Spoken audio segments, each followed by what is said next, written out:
हमने source sink relationship पर बात की थी और फ्लोएम लोडिंग हमने समझा कि किस तरह से जो फूड है वो लीफ के मेसोफिल सेल्स से ट्रांसफर सेल्स में जाता है जो मॉडिफाइड कंपेनियन सेल्स है और वहाँ से लीफ के सीव एलिमेंट में चला जाता है।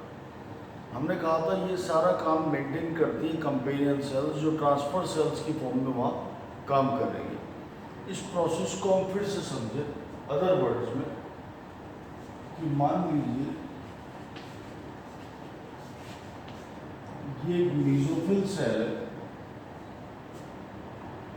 और साथ में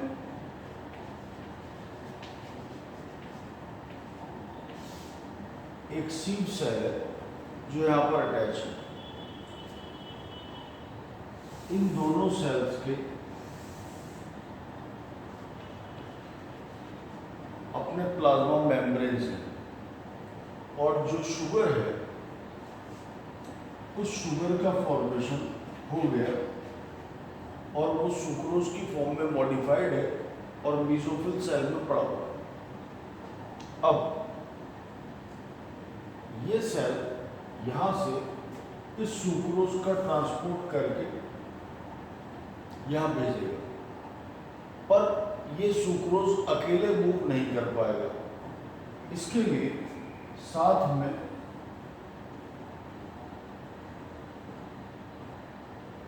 बोरोन का होना जरूरी है।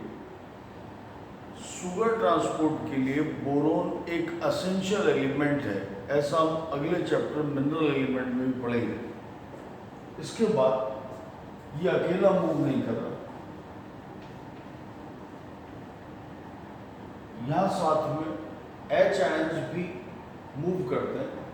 देखिए बेसिकली फ्लोएम का पीएच एल्कलाइन होता है और उस एल्कलिनिटी को मेंटेन करना ज़रूरी है, इसलिए क्योंकि ये पंप की तरह काम करेंगे और ये तीनों एक सिम्पोर्ट सिस्टम से अंदर मूव कर जाते हैं तो अंदर एसिडिटी बढ़ जाएगी। ये हमारा स्टेप 1 है। लेकिन अगर H आयंस की वजह से अंदर एसिडिटी बढ़ा तो प्रॉब्लम हो जाएगा, इसलिए इसको बैलेंस करने के लिए अंदर से K आयंस बाहर की तरफ मूव करते हैं। हमें ये डायरेक्शन याद रखना चाहिए कि सुक्रोज ट्रांसपोर्ट के लिए बोरोन चाहिए और H आयन साथ मूव करते हैं जब सुक्रोज ट्रांसपोर्ट होती है। अंदर की एल्कलिनिटी को बैलेंस करने के लिए K आयंस वापस बाहर की तरफ मूव कर जाते हैं। अब अगर H आयन अंदर जाते रहेंगे और K आयन बाहर आते रहेंगे तो K आयन का कॉन्सेंट्रेशन अंदर की तरफ कम हो जाएगा। ये स्टेप हुआ हमारा B, सेकंड स्टेप। अब इस कॉन्सेंट्रेशन को वापस बैलेंस करने के लिए H आयंस फिर से बाहर आएंगे। पहले अंदर गए थे, K आयन बाहर आए थे, अब H आयन फिर से बाहर आएगा और इसे बैलेंस करने के लिए K आयंस अंदर की तरफ मूव करेंगे। ये चीज हम पहले ही पढ़ चुके हैं। हमने इंस्ट्रूमेंटल ओपनिंग के मेथड में भी, पोटेशियम आयन पंप मेथड में भी पढ़ा था कि जब H और K आयन एंटीपोड से मूव करते हैं, यानी एक जा रहा है और दूसरा आ रहा है एट द सेम टाइम, तो H आयन का मूवमेंट हमेशा एक्टिव होता है और K आयंस का मूवमेंट हमेशा पैसिव होता है। ये हमारा स्टेप नंबर 3 है। यानी असल में जो लोडिंग का प्रोसेस है, उस लोडिंग के प्रोसेस को मेंटेन करना कंपेनियन सेल का काम है, but during that transport it requires 3 steps. पहले ये कॉम्प्लेक्स जाएगा, फिर बैलेंस करने क्या आएगा और वापस चीज़ों को बैलेंस करने के लिए एंटीपोड होगा। तो 3 स्टेप में मूवमेंट होगा। छोटे क्वेश्चंस के लिए हमें लोडिंग का इवेंट याद रखना चाहिए 2 और 3 मार्क क्वेश्चन के लिए। अब हम नेक्स्ट हेडिंग पर बात करते हैं जो अनलोडिंग का इवेंट कहलाएगा। अब तक हमने ये देखा है कि जो फूड है वो फूड पहुंच चुका है अब तक फ्लोएम ऑफ लीफ में, यानी सीव एलिमेंट ऑफ लीफ तक ये फूड जा चुका है। अनलोडिंग का जो इवेंट होगा,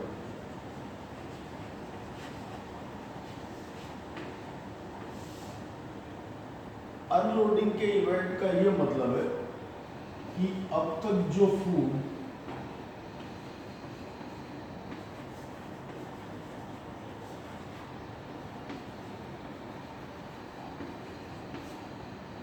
यहां पहुंचा हुआ है, source cell of leaf, sieve cell of leaf, यानी सोर्स सेल की सीव एलिमेंट तक चला गया है, वहां से इसका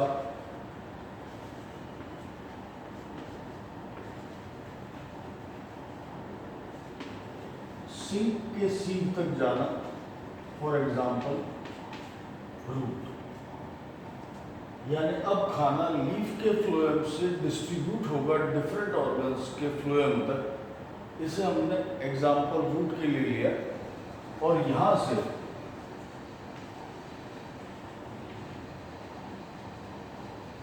ये खाना कंज्यूम हो जाएगा। कंज्यूम कौन करेगा? सिंक के सेल, यानी रूट के किसी भी सेल को ये फ्लोएम ये फूड को अवेलेबल करवाएगा और वो उसे अपनी एनर्जी डिमांड्स के लिए कंज्यूम करेगा। तो कंज्यूम बाय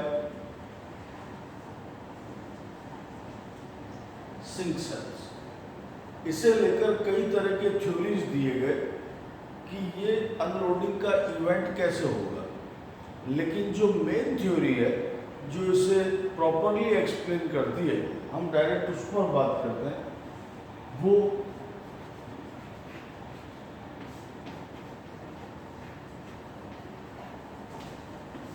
मास फ्लो या प्रेशर फ्लो थ्योरी है, एज प्रपोज्ड बाय मंच।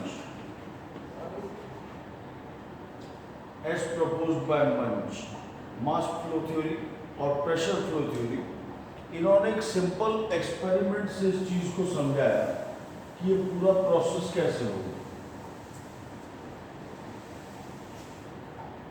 जो एक्सपेरिमेंट इन्होंने परफॉर्म किया हम उस पर बात करते हैं।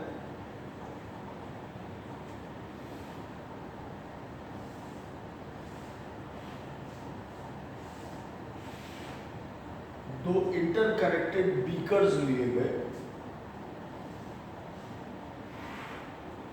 लाइक दिस, और इन बीकर्स में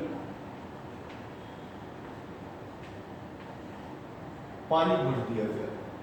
ये पानी दोनों बीकर्स में कॉमन है क्योंकि दोनों इंटरकनेक्टेड है, तो सामने स्थापित है, दोनों में बराबर मात्रा में पानी डिस्ट्रीब्यूटेड रहेगा। अंदर इन्होंने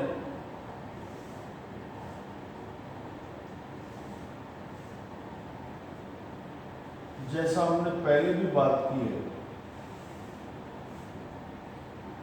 इन्वर्टेड फनल एक्सपेरिमेंट जो ऑस्मोटिक प्रेशर पर हमने बात की थी, उसी तरह का इन्वर्टेड फनल इन्होंने रखा और इस इन्वर्टेड फनल के माउथ पर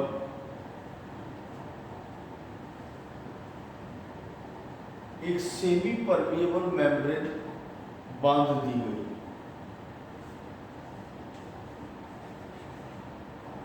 ये सेमी परमिएबल मेम्ब्रेन है जो दोनों तरफ है। अंदर दो सॉल्यूशंस रखे गए, one is solution A, the other is solution B. Simple है, ऑस्मोसिस में भी हमने यही किया था, सॉल्यूशन और वाटर को, सॉल्यूशन और सॉल्वेंट को हमने सेपरेट किया था by using this the semi permeable membrane. ये दोनों जो इन्वर्टेड फनल है, ये दोनों इन्वर्टेड फनल भी इंटरकनेक्टेड है। यहाँ डिफरेंस इस बात का है कि ए जो है वो एक सॉल्यूशन है और बी भी एक सॉल्यूशन है, दोनों सॉल्यूशन है। फर्क इस बात का है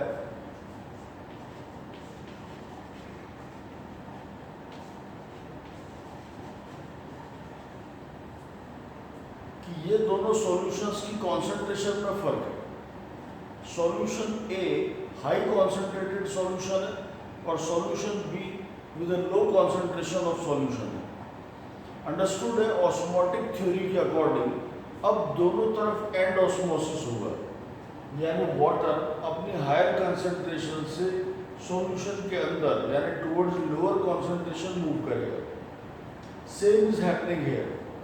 लेकिन ये बात क्लियर है कि फर्स्ट केस में एंड ऑस्मोसिस ज़्यादा होगा। ऐसा इसलिए होगा क्योंकि ये ज़्यादा कॉन्सेंट्रेटेड सॉल्यूशन है, तो यहाँ पर पानी की मात्रा अंदर ज़्यादा जाएगी, यहाँ पानी की मात्रा कंपैरेटिवली कम मूव करेगी।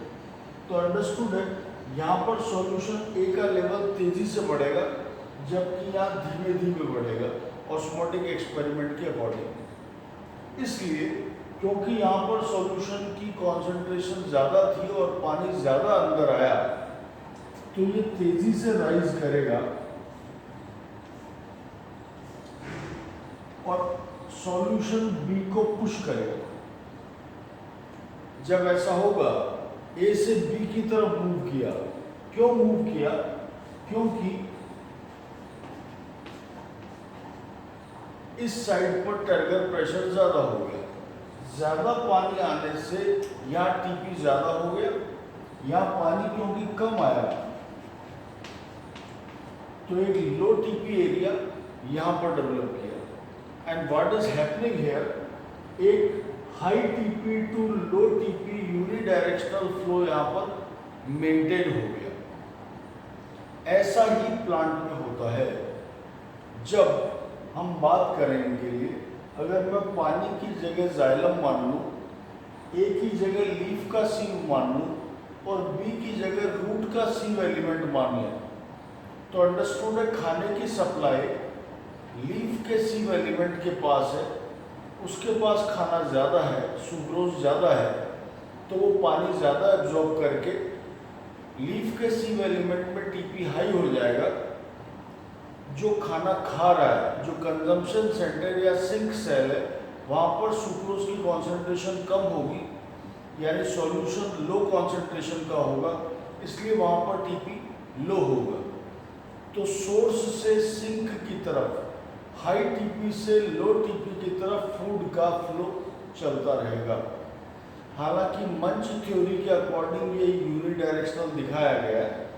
हम इस पर नेक्स्ट टर्न पर चर्चा करेंगे कि वास्तव में मंच की थ्योरी के अगेंस्ट कुछ ऑब्जेक्शंस दिए गए थे, जिनको हम नेक्स्ट टर्न पर डील करेंगे। आज के लिए इतना ही। Thank you.